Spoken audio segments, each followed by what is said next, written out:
আল্লাহর পৃথিবীটা অনেক সুন্দর। আমি এসব মানি না, আমি আল্লাহ তাআলাকে বিশ্বাস করি না। কেউ যদি আমাকে এসে বোঝাতে পারে তাহলে আমি এসব বিশ্বাস করব।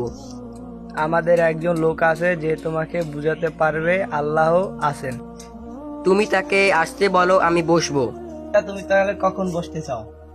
আগামীকাল জুমার নামাজের পর। তোমাদের লোকটা এখনো আসে না কেন?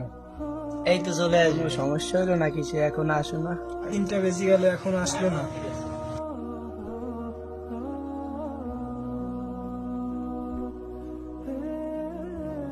আসসালামু আলাইকুম। ওয়ালাইকুম আসসালাম। যে লোকের কোনো সময় জ্ঞান নাই তার সাথে কথা নাই। আমার একখান কথা আছে। কিসের কথা? আমি বাড়ি থেকে বেরোলে একটা নদী বাজে, তো সেখানে কোনো মাঝি ছিল না, নৌকা ছিল না। হঠাৎ করে দেখি একটা গাছ দুভাগ হয়ে গেল, সেইখান থেকে তক্তা হয়ে গেল, তক্তা হয়ে সেখান থেকে নৌকা হলো, তারপরে নৌকা হয়ে একা একা নদীতে পড়লো। তারপরে আমার কাছে আসলো, আমাকে নদীর এপার থেকে ওপারে নিয়ে আসলো মাঝি ছাড়া, নৌকার বইটা ছাড়া।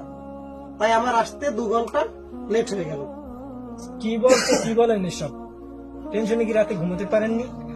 কেন, কি সমস্যা হয়েছে? এসব হয় নাকি? তাহলে কিভাবে বিশাল আকাশটা হলো, জমিন হলো, সাগর মহাসাগর হলো, পাহাড় হলো, কিভাবে হলো এসব? তাই তো, এইভাবে আমি কখনো ভেবে দেখিনি।